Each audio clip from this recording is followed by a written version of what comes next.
Hello students, इस video में set theory में हम लोग पावर सेट को समझने का प्रयास करेंगे कि एक्चुअली में पावर सेट क्या होता है। देखिए, नाम से ही लग रहा है कि बिल्कुल कुछ ना कुछ इसमें स्पेशल है, तब ना इसका नाम जो है पावर सेट रखा हुआ। तो सबसे पहले पावर सेट के डिफिनीशन को हम लोग देखेंगे, इस पे काफ़ी सारे एग्जाम्पल्स को भी देखेंगे और साथ ही साथ इससे रिलेटेड कुछ इंपॉर्टेंट नोट्स होगा वो सबको जो है इसी वीडियो में हम लोग देखने का प्रयास करेंगे। तो आइए सबसे पहले जो है पावर सेट को डिफाइन करते हैं। यहाँ पे लिखते हैं पावर सेट। पावर सेट तो लिखेंगे यहाँ पे it is a set of all possible subsets of A given set. देखिएगा ध्यान से, इसके डिफिनीशन में हम लिखे हुए हैं कि it is a set of all possible subsets of A given set. यानी अगर आपको कोई सेट दिया हुआ, उस सेट के पास जितना भी पॉसिबल सबसेट हो सकता है उस सभी सबसेट को जो है एलिमेंट मानते हुए फिर से एक नया सेट बना देना, और वही नया सेट जो है पावर सेट कहलाता है। तो आइए समझने का प्रयास करते हैं कि पावर सेट को डिनोट कैसे करते हैं। तो जैसे यहाँ पे लिखे हुए पी ए, तो इसको हम लोग पढ़ते हैं पावर सेट ऑफ ए। क्या पढ़ते हैं? तो पावर सेट ऑफ ए। मान लेते हैं, जरूरी थोड़ी कि हमेशा ए ही लिखेंगे। अगर हम पी बी लिख देते हैं तो इसका मतलब आपको समझना पावर सेट ऑफ बी है। पावर सेट अब क्या हो जाएगा? तो बी हो जाएगा। यहां तक कोई दिक्कत नहीं है। अब आइए एग्जाम्पल देते हैं, तब आपको पावर सेट जो है ज्यादा समझ में आएगा। ध्यान से देखिएगा। तो पहला एग्जाम्पल लेते हैं, ध्यान से देखिएगा। फर्स्ट नंबर में सपोज करते हैं एक सेट है ए जिसमें नंबर ऑफ एलिमेंट जो है 1 है। समझ रहे ना? यानी एक एलिमेंट है 1 दिख रहा। अब सबसे पहले क्या करेंगे, तो इसमें जो जो सबसेट होगा उसको लिखेंगे यहाँ पे ऑल पॉसिबल सबसेट्स ऑफ ए। तो ए के पास कौन कौन सबसेट होगा? तो सबसे पहले 5 यानी इम्पीटी सेट, तो आपको पता होगा सबका सबसेट होता है।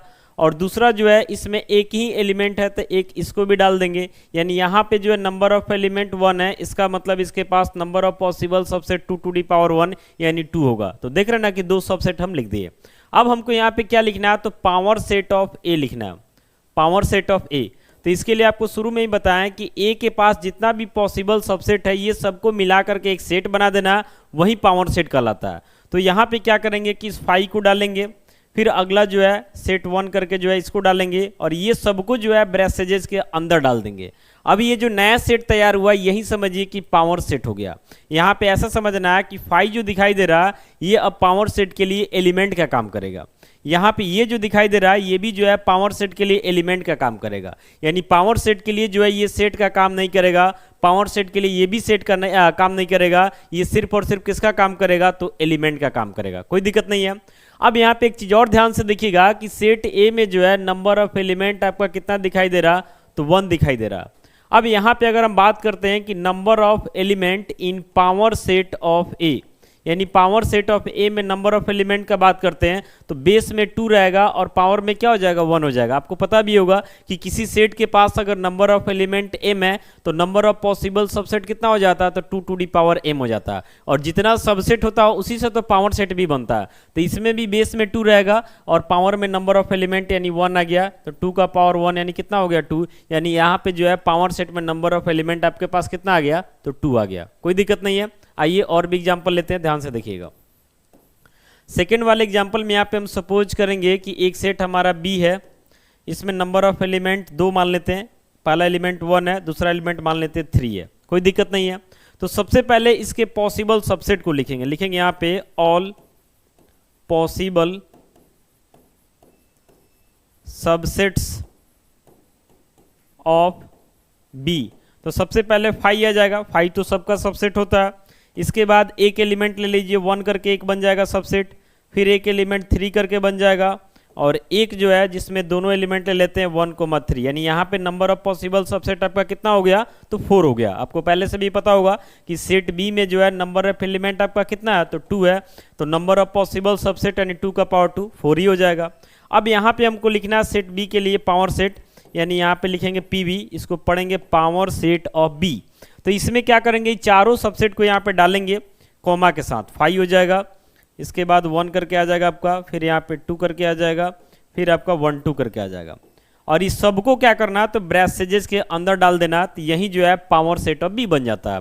अब पावर सेट ऑफ बी के लिए फाई एक एलिमेंट का काम करेगा, ये भी एक एलिमेंट का काम करेगा, ये भी एक एलिमेंट का काम करेगा, और ये भी एक ही एलिमेंट का काम करेगा। तो इस तरीका से इसमें टोटल नंबर ऑफ एलिमेंट कितना हो जाता, तो 4, यानी जितना पॉसिबल सबसेट होता ना उतना ही नंबर ऑफ एलिमेंट हो जाता। तो यहाँ पे हम लिख सकते हैं number of element in power set of B, तो फॉर्मूला ही हो जाता है, बेस में 2 रहेगा और पावर में जो नंबर ऑफ एलिमेंट आपका था 2, यानी 2 का पावर 2 कितना आ गया 4, यानी पावर सेट में नंबर ऑफ एलिमेंट 4 हो गया। तो ध्यान रखना है कि ये जो भी अंदर दिखाई दे रहा है ये चारों का चारों जो है इस पावर सेट के लिए एलिमेंट है, सेट नहीं है, इस चीज को ध्यान रखना। आगे बढ़ते हैं, ध्यान से देखिएगा, अगला एग्जाम्पल लेते हैं। जैसे यहाँ पे हम सपोज करते हैं कि एक सेट हमारा सी है, इसमें एलिमेंट हमारा ए कोमा बी कोमा सी, यानी ऐसा समझिए कि सेट सी में जो है नंबर ऑफ एलिमेंट हमारे पास 3 है। अब यहाँ पे लिखेंगे देयरफॉर करके कि all possible subsets of C, तो क्या क्या इसमें आ जाएगा, तो एक तो फाई आना ही है, उसके बाद एक एलिमेंट ए लेके एक सेट बना देते हैं, फिर एक बी लेकर के बन जाएगा, एक सी लेकर के बन जाएगा, इसके बाद 2 करते हैं, तो पॉसिबल सबसेट ऐसे ना लिखा जाता है, ए बी करके हो जाएगा, फिर आपका बी सी करके हो जाएगा, फिर आपका सी ए करके हो जाएगा, और एक लास्ट में जो है तीनों एलिमेंट करके ले लेना है, यानी ए कोमा बी कोमा सी। तो अगर आपको नहीं आता है कि नंबर ऑफ पॉसिबल सबसेट कैसे निकालते हैं, यानी पॉसिबल सबसेट को कैसे लिखते हैं, तो इसके लिए इसी वीडियो के डिस्क्रिप्शन में एक लिंक हम दे देते हैं, वहां से आपको पता चल जाएगा कि किसी सेट का सबसेट कैसे निकालते हैं। तो नहीं जानते हैं तो आप उसको जाके देख सकते हैं। अब हमको यहाँ पे क्या लिखना है, तो पावर सेट ऑफ सी लिखना है, पावर सेट ऑफ सी। तो इसी सब सबसेट से लिखा जाएगा, सबसे पहले फाई आ जाएगा, कोमा, फिर यहाँ ए करके आ जाएगा, फिर अगला सबसेट यानी बी, इसके बाद सी, फिर यहाँ से जो है ए बी। एकदम ध्यान से लिखना है, सेट थ्योरी में थोड़ा भी सिंबल के साथ छेड़छाड़ नहीं होना चाहिए। फिर यहाँ पे जो है ए कोमा बी कोमा सी, समझ रहे ना। तो इस तरीका से यही जो है पावर सेट ऑफ सी हो जाता है। यानी यहाँ पे नंबर ऑफ एलिमेंट का अगर हम बात करते हैं तो समझिए कि बेस में तो आपका 2 ही रहेगा, बाकी सेट सी में नंबर ऑफ एलिमेंट 3 था, तो पावर 3 यानी कितना एलिमेंट हो गया, तो 8 एलिमेंट हो गया, समझ रहे ना। तो ये जो 8 का 8 दिखाई दे रहा है, जैसे ये पहला हो गया, ये दूसरा हो गया, ये तीसरा, चौथा, पांचवा, छठा, सातवां, आठवां, ये सबका सब जो है पावर सेट के लिए एलिमेंट का काम करेगा, सेट का काम नहीं करेगा। यानी यहाँ पे हम डैटिज करके ऐसा लिख सकते हैं, ध्यान से देखिएगा कि phi belongs to P C, यानी फाई जो है पावर सेट ऑफ सी का एलिमेंट है। वैसे ही अगला लेते हैं, तो यहाँ पे इसको हम लिखेंगे कि ये भी जो है पावर सेट के लिए एलिमेंट का ही काम करता है। अगर कहीं पे ऐसा लिख दिया जाता है, जैसे मान लेते हैं इसमें से किसी को उठा लीजिए, जैसे हम ए कोमा बी को ही उठा लेते हैं, तो ये जो है भले एक सेट है लेकिन पावर सेट के लिए सेट नहीं है, पावर सेट के लिए क्या है, तो एलिमेंट है। अगर ऐसा मान लेते हैं कहीं पे लिख दिया जाता है कि A comma B is a proper subset of power set of C, तो ये जो है गलत हो जाएगा। प्रॉपर सबसेट का मतलब क्या होता है कि इसका सारा एलिमेंट इसमें होना चाहिए और इसमें कुछ एक्स्ट्रा एलिमेंट भी होना चाहिए। तो एक चीज ध्यान रखिएगा कि पावर सेट ऑफ सी के लिए जो है ये एलिमेंट का काम कर रहा, सेट का काम नहीं कर रहा, यानी ऐसा लिखते हैं तो गलत हो जाएगा। ऐसा आपको नहीं लिखना है, बिलोंग्स टू लिखना है, क्योंकि बिलोंग्स टू का मतलब क्या होता है, तो एलिमेंट होता है। तो पावर सेट कैसे लिखते हैं ये चीज समझ गए हम लोग। अब आइए इस पर कुछ नोट देख लेते हैं ताकि MCQ वगैरह में दिक्कत ना हो। तो यहाँ पे ध्यान से देखिएगा, जैसे हम लिख रहे हैं कि if number of element in set A equal to m, then number of element in power set of A equal to, formula क्या हो जाता है, तो बेस में 2 रहेगा और पावर में नंबर ऑफ एलिमेंट आपका कितना हो जाएगा, तो m, यानी 2 का पावर m हो जाता है।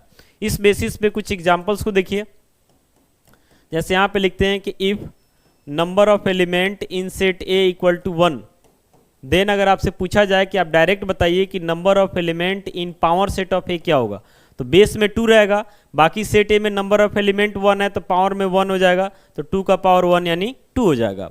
ऐसे यहाँ पे हम लिखते हैं कि if number of element in set B equal to, मान लेते हैं 2 है, then number of element in power set of B equal to, base में आपका क्या रहेगा, 2 रहेगा और पावर में नंबर ऑफ एलिमेंट यानी 2 यानी 4 हो जाएगा। ऐसे ही मान लेते हैं यहाँ से आपसे पूछा जाता है कि if number of element in set C equal to 3 है, देन आपसे पूछा जाता है कि number of element in power set of C. ये सब पीछे भी आपको निकाल के बताया है, तो बेस में 2 रहेगा और पावर में नंबर ऑफ एलिमेंट यानी 3, तो पावर सेट में नंबर ऑफ एलिमेंट कितना हो जाता, तो 8 हो जाता। ऐसे ही मान लेते हैं कि हमारे पास कोई सेट जो है, मान लेते हैं कोई भी सेट ऐसा ही जेड है सपोज डेट, और इसमें नंबर ऑफ एलिमेंट कितना है, तो 9 है। देन आपसे पूछा जाता है कि number of element in power set of Z, तो बेस में 2 रहेगा और पावर में जो जेड में नंबर ऑफ एलिमेंट है उसको डाल देना है, तो 2 का पावर 9 यानी 500 क्या हो जाएगा, तो 12 हो जाएगा। तो इससे फायदा क्या होगा कि बार बार जो है हमको पावर सेट निकालना नहीं पड़ेगा, क्योंकि एक एलिमेंट सेट में देता है, 2 एलिमेंट देता है, 3 एलिमेंट देता है, 4 एलिमेंट देता है, तो आप पावर सेट को जो है इस प्रोसेस को फॉलो करके लिख सकते हैं और उसके बाद काउंट करके नंबर ऑफ एलिमेंट भी बता सकते हैं। लेकिन अगर डायरेक्ट एमसीक्यू में कोई क्वेश्चन क्रिएट कर देता है कि किसी सेट में 10 एलिमेंट है, 15 एलिमेंट है, 1000 एलिमेंट है, तो उस केस में पावर सेट में कितना एलिमेंट होगा, तो सीधे बेस में 2 डाल देना है और पावर में क्या कर देना है, तो जितना उस सेट में एलिमेंट है उसको डाल देना और उसको इवेल्युएट कर लीजिएगा, या फिर डायरेक्ट भी लिख सकते हैं, वही पावर सेट में नंबर ऑफ एलिमेंट को रिप्रेजेंट करता है। तो इस वीडियो में हम लोग समझे पावर सेट क्या होता है। उम्मीद करते हैं आपको समझ में आ गया होगा। बाकी मिलते हैं अगली वीडियो के साथ। Thank you.